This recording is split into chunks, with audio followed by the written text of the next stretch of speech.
Salut, c'est Nathan et bienvenue. Aujourd'hui dans cette toute nouvelle vidéo, nous allons parler de comment créer une entreprise en Espagne. Alors si tu es personnellement intéressé par l'entrepreneuriat en Espagne, je te conseille de regarder cette vidéo jusqu'au bout parce que je vais quand même te donner les conseils, les étapes, en tout cas les étapes qui sont les principales étapes pour que tu parviennes à créer une entreprise en Espagne en respectant toutes les réglementations mises en place par le gouvernement espagnol. Mais vraiment avant de parler de ce sujet, moi je te conseille de t'abonner à la chaîne en activant la cloche de notification que tu vois juste en bas pour que tu sois tout de suite alerté de toutes les prochaines vidéos qui seront publiées en rapport avec l'entrepreneuriat et des plein d'autres sujets. Donc abonne-toi et si toutefois tu veux me contacter pour, ou si tu veux je dirais te faire accompagner pour réaliser ton entreprise en Espagne, vous pouvez me contacter à travers mon mail qui se trouve dans la description de la vidéo pour que vraiment je puisse vous aider et parler de cela en détail avec vous en privé.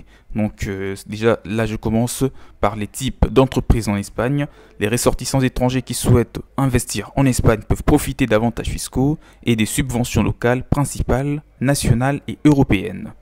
Vous pouvez créer une nouvelle entreprise, faire une acquisition, une co-entreprise, une succursale espagnole d'entité commerciale existante, un bureau de représentation ou travailler en tant qu'indépendant. Alors, les principales options en Espagne sont la Sociedad Limitada ou la SL, c'est la société à responsabilité limitée, l'équivalent. Et ensuite, une autre forme juridique, c'est la Sociedad Anónima, c'est la société anonyme.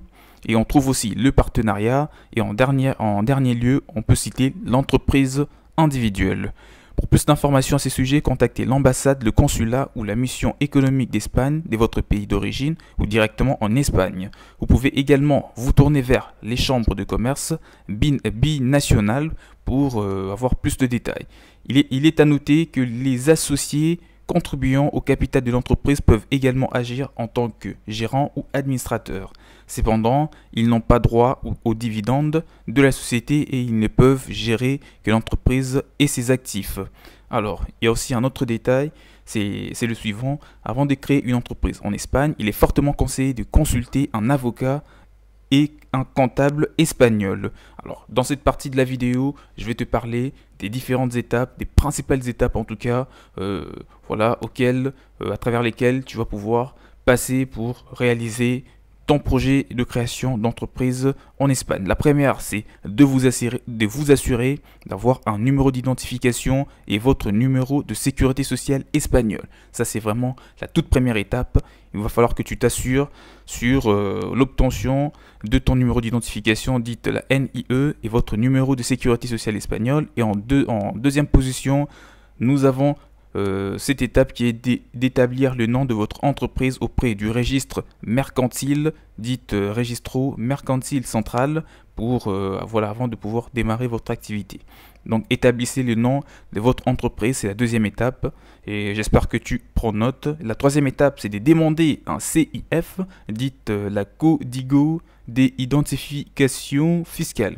Voilà, autrement dit, c'est de demander un numéro d'identification fiscale auprès des autorités fiscales de l'Agencia Estatal, voilà, de l'administration tributaria. Ça, c'est cette étape qui est très importante aussi.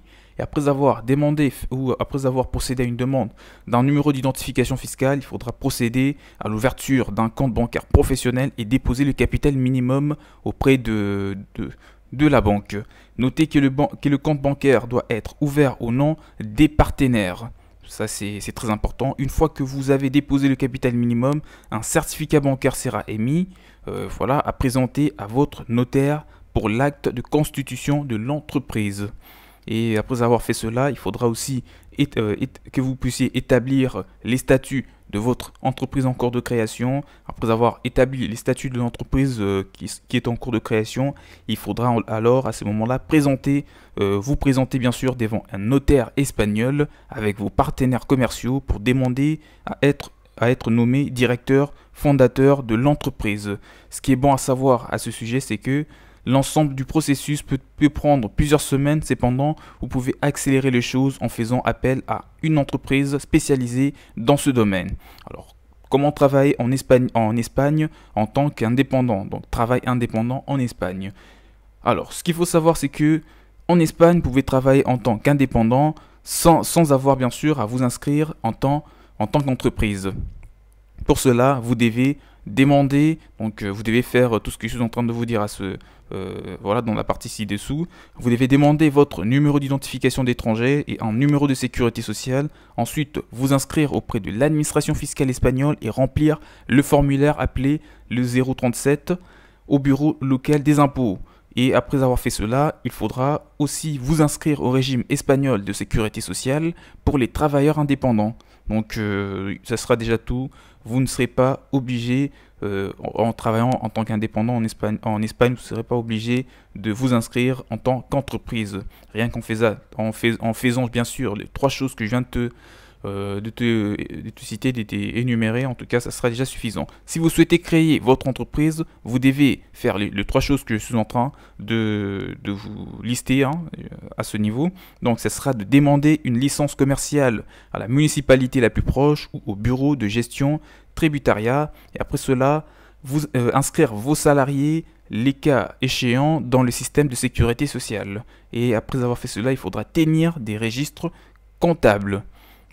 Là, c'est dans la mesure où vous comptez démarrer en tant qu'entreprise. Et si vous ne comptez pas démarrer en tant qu'entreprise, donc en tant qu'indépendant, il faudra faire ce que je viens de vous citer juste avant. Alors, parlons d'un autre point qui sont voilà, les services des conformités de votre région peuvent ensuite effectuer, bien sûr, un audit de l'équipement et des locaux bien sûr, de votre entreprise avant de délivrer un certificat de conformité.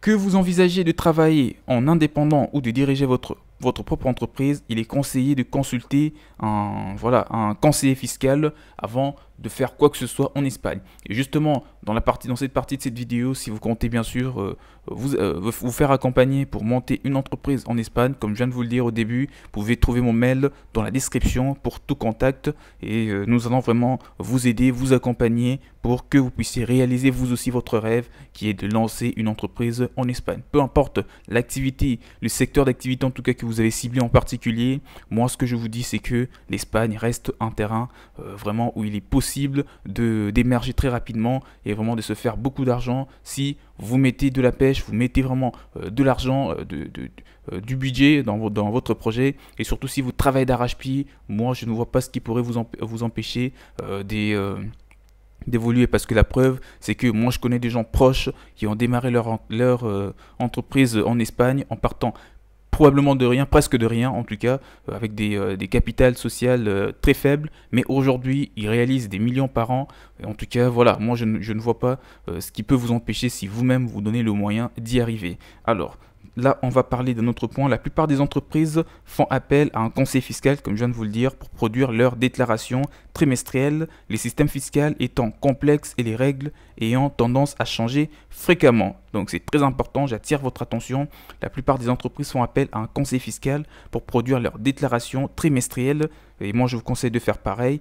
Les systèmes fiscaux, parce que le système fiscal est très complexe et les réglementations ont bien sûr tendance à changer très constamment. Alors travailleurs indépendants en Espagne, de nombreux indépendants déposent eux-mêmes la TVA et confient la gestion de leur impôt sur le revenu annuel à un conseiller fiscal. Les cotisations mensuelles de sécurité sociale s'élèvent à environ 280 € pour les autonomes, dites les autonomos, et de plus de 300 € pour les chefs d'entreprise. L'Espagne offre des avantages financiers aux indépendants nouvellement inscrits au cours de leurs 2 premières années. Par exemple, les taxes mensuelles sont réduites à 50 € par mois pour les 12 premiers mois. Les versements s'élèvent à 137 € par mois pendant les 6 premiers mois de la deuxième année, puis augmentent à 192 € par mois pour les 6 derniers mois. Alors, passé ces délais, le tarif mensuel standard est appliqué. En tout cas, ce que je vous dis, c'est que vous avez là tous les avantages, tous les détails, toutes les informations pour pouvoir réaliser votre projet de création d'entreprise dans ce pays. Si vous avez des points qui n'ont pas été abordés au travers de cette vidéo, vous pouvez me poser toutes vos questions dans les commentaires, mais mettez-les-moi en tout cas pour que je puisse vous répondre et vous aider, vous orienter dans tout ce que vous comptez faire, dans tout ce que vous comptez exercer comme activité en Espagne pour que vraiment vous aussi vous puissiez faire un pas vers l'avant parce que aujourd'hui si vous ne vous lancez pas votre activité, en tout cas vous allez juste arriver à la place qui s'appelle jamais. Donc voilà, en suivant la route de plus tard, vous arriverez à la place qui s'appelle jamais. En tout cas lancez-vous, lancez-vous parce que c'est maintenant que vous avez plus de chances de réussir en Espagne ou même partout ailleurs. Quant à moi, je vous dis à la prochaine, abonnez-vous à la chaîne pour ne rien rater. Portez-vous bien sûr, ciao ciao.